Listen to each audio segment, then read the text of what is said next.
अरे ते में चिंता वाली कौन बात है? और कोनो बात बता। ला सुना सुनावा।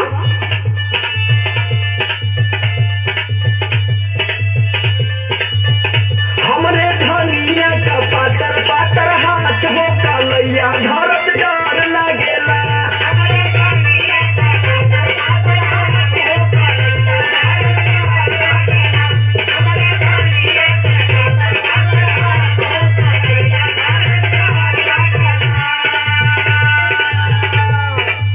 डर लागेला रे भौजी डर लागेला।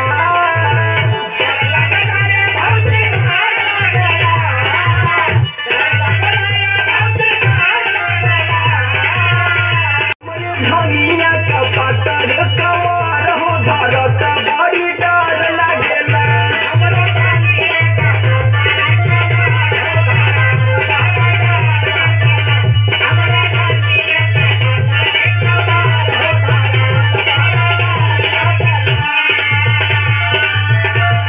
ते में चिंता वाली कौन बात है?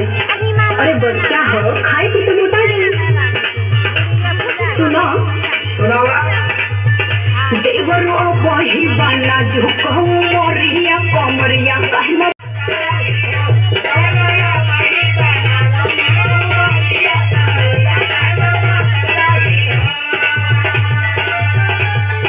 पातर रोही हो देवरो पातर रोही हो।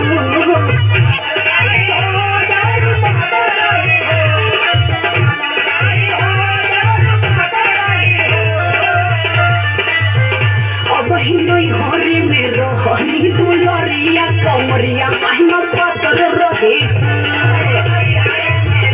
टेंशन आए वाली बात ना बा।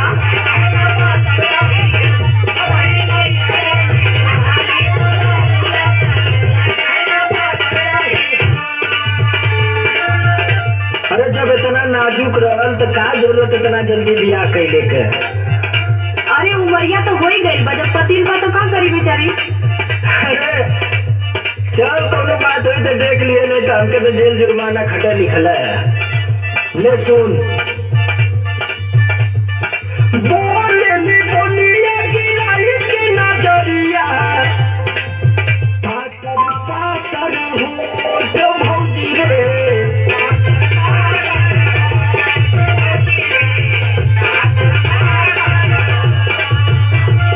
थर थर कांपले रात से जरिया कैसे दीही चोट भौजी रे।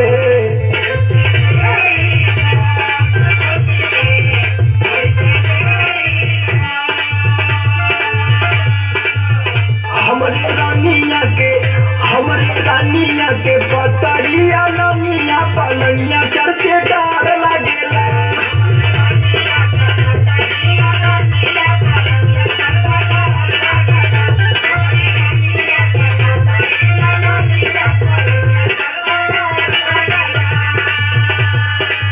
डर लागेला रे भौजी डर लागेला।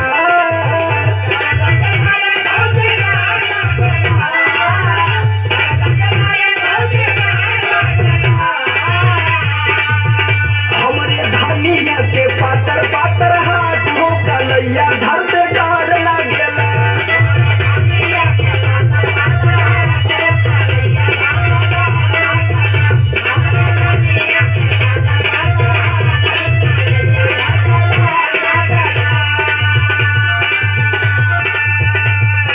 देखा इतना चिंता वाली कोनो बात ना बा। अरे बहुत चिंता बोली। अरे नहीं अभी कम उम्र बा ना।